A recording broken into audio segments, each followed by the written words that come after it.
السلام عليكم، ازيكم عاملين ايه؟ بعد التحية والسلام، وقبل ما نبدأ حلقتنا التانية من مسلسل الغاوي ما تبخلوش عليا بلايك حلو للفيديو ده واشتراك في القناة عشان تشجعوني انزل باقي حلقات المسلسل.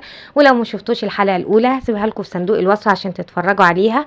ويلا بينا نبدأ حلقتنا التانية اللي بتبدأ بشمس والمشهور بالغاوي، وهو بيحكي عن شبابه لما كان بطل في الملاكمة، وكان معاه علي وفارس صحابه وكانوا ابطال في المصارعة، وكان نفسهم حد يكتشفهم، لكن وقعوا في واحد اسمه راجح واستغلوهم بشكل تاني، وهو ان هم يجيبوا حقوق الناس زي ما كان مفهمهم، وكانوا بيخشوا خناقات لغايه ما خناقه منهم فارس اتصاب ومات فيها، وراجح وقتها جه وشمس قال له انت جاي متاخر ليه؟ فارس مات، وساعتها خد عهد على نفسه هو واصحابه ان هم هيسيبوا الموضوع ده ومش هيرجعوا له تاني ابدا.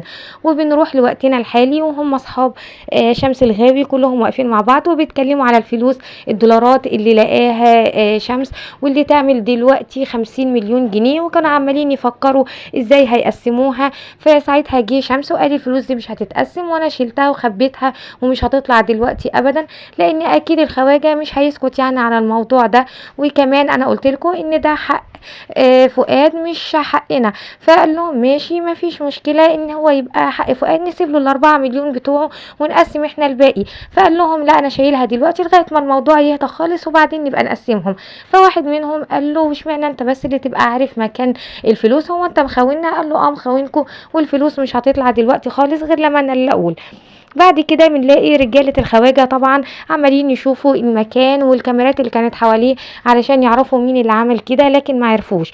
ووقتها شمس كان راح لابو نوح اللي هو ابو فؤاد، وهو ما عندوش ولد اسمه نوح ولا حاجة، لكن بنعرف ان هو كان نفسه يسمي ابنه نوح، لكن مراته كان نفسها تسمي فؤاد، فساعتها سمى ابنه فؤاد، لكن كان كل برضه بيقول له ابو نوح.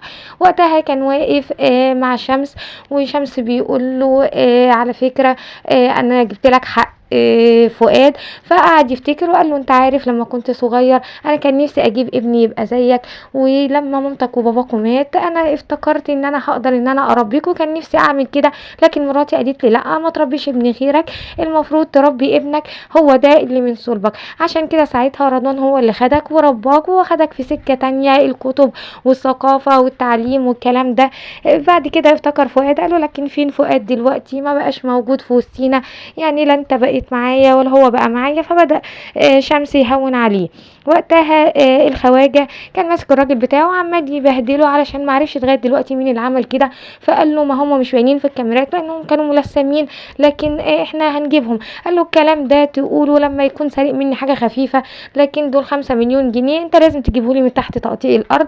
وهو راكب العربيه بتاعته لقى حاجه انا في الحقيقه مش عارفه ايه دي، لكن هو عارفها وعرف ان دي بتاعت شمس. وقتها قال له الراجل بتاعه انا خلاص عرفت مين اللي عمل كده. شمس كان وقتها مروح البيت وكان بيكلم زيزو، وزيزو بيقول له احنا عايزين نقسم الفلوس بقى، هو الخواجه عمره ما هيعرفك، انت قلقان من ايه؟ اولا انتوا كنتوا ملثمين ووشكم مش باين، وهو ما يعرفكش اصلا وما فيش حاجه شخصيه بينك وبينه، وما يعرفش اللي عمل فيه كده عمل فيه كده ليه، فما تقلقش يعني الموضوع ما فيهوش قلق نهائي.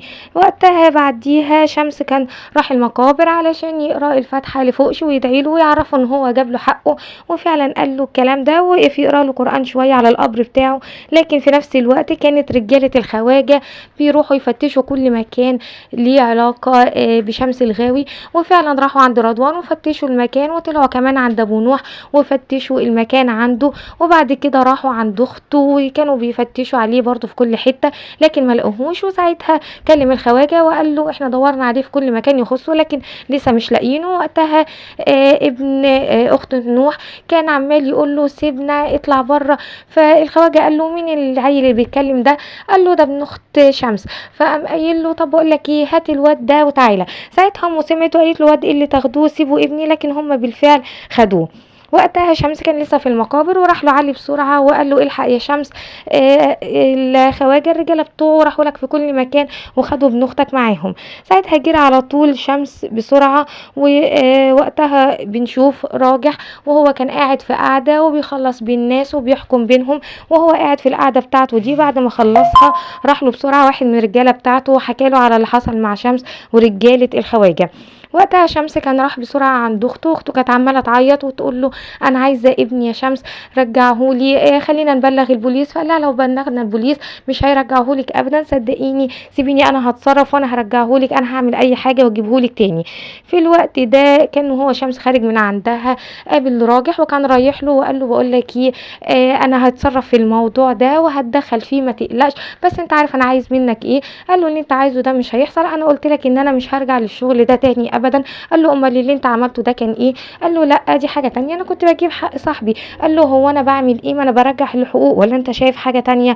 فقال له من الاخر انا هتصرف في الموضوع بتاعي وانت انا مش هرجع اشتغل معاك. فقام قايل له طب عموما برضو فكر وهنرجع لبعض تاني.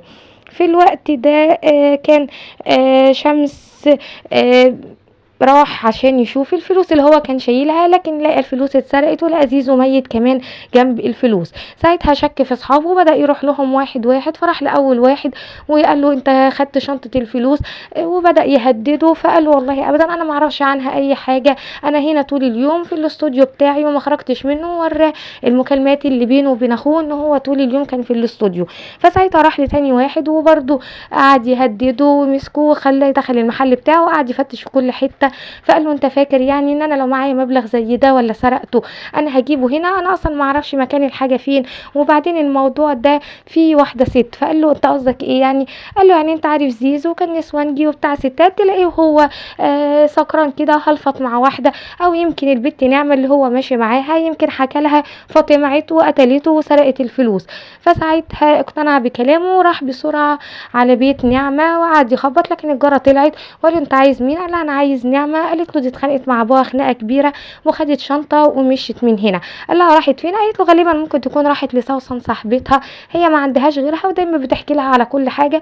فخد منها عنوان سوسن، وفعلا كانت سوسن قاعده وكانت نعمه قاعده معاها بتتكلم. الباب خبط، قامت تفتح فقال لها نعمه هنا. فقالت له ما فيش حد بالاسم ده، لكن هو دخل وفعلا لقى نعمه ومسكها وقال لها فين الشنطه يا بنت اللي انت خدتيها؟ قالت له شنطه ايه؟ انا ما اعرفش حاجه، دور على فلوسك بعيد عني. فساعتها جابها من شعرها وقال لها وانت عرفتي منين ان الشنطه فيها فلوس؟ هاتي الشنطه. وبدا يهددها هي كمان، لكن هي قالت له انا ما اعرفش حاجه، زيزو كان حكي لي على كل حاجه وعلى الفلوس وكل حاجه، انا ما اعرفش هي الشنطه فين اصلا، لكن انا بقول لك ان هي اكيد انت بتدور عليها. فبدا ان هو يقول لها انا مش مصدقك وطلعي الفلوس. قالت له بقول لك ايه، لو اللي انت عامله ده مش حوار منك عشان انت اللي سارق الفلوس وفعلا في فلوس حقيقي، فاكيد ممكن يكون ابويا هو اللي خدها. فساعتها برضو راح على المحل بتاع ابوها لكن ما لقاهوش. فسأل اللي واقف هناك فقال له لا ده جات له مأمورية شغل كده وطلع على الصعيد. فقال له طب اوصل له ازاي؟ فقال له هو فين، وبعد كده قال له ممكن كمان تكلمه من الرقم اللي مكتوب على يافطة المحل. خد الرقم واتصل بيه، لكن الراجل كان تليفونه مقفول. فجري بسرعة على محطة القطر وخد اول قطر على الصعيد، لكن القطر كان خلاص هيطلع وفعلا جري ورا القطر عشان يلحقه، لكن ما لحقهوش والقطر طلع وما نفعش يركبه.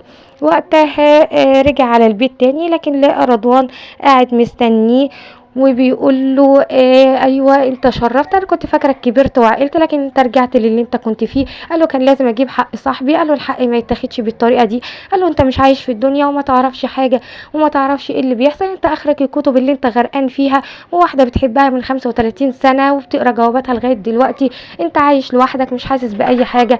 فقال له ايوه فعلا انا عايش لوحدي، انا كنت فاكر ان انا عندي ابن، لكن عندك حق انا فعلا عايش لوحدي. وزعل وسابه ومشي.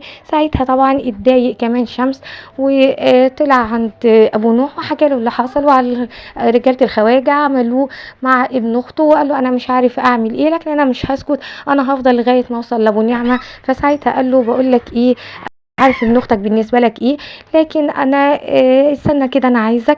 وبعد كده دخل وجاب له شنطه وقال له خد الشنطه اهي. فما صدقش ان الشنطه. قال له انت؟ قال له ايوه انا اللي قتلت زيزو وانا اللي خدت الشنطه، ما تسالش كتير هنبقى نتكلم بعدين، خد الشنطه وروح رجع ابن اختك. ساعتها خد الشنطه ووسط طبعا راجح معاه وراحوا كلهم على يعني الخواجه. وساعتها قال له خد الشنطه بتاعتك اهي واديني بقى ابن اختي. فساعتها قال له انا مش هديهولك، لما تبقى يبقى تراجع لي حاجتي. قال له احنا اتفقنا وراجح. قال له احنا مش اتفقنا اني اسلم واستلم؟ قال له ماشي بس انا ما استلمتش. فين الساعه اللي كانت في الشنطه؟ وشمس ما كانش يعرف طبعا اي حاجه عن الساعه دي. وبتخلص الحلقه على كده. يا ترى الساعه مين اللي خدها وفيها ايه؟ هنعرف الحلقه الجايه. استنوني بس ما تنسوش اللايك، مش هياخد منكم اي حاجه لكن بيساعدني ويرفع الفيديو. اشوفكم على خير والسلام عليكم.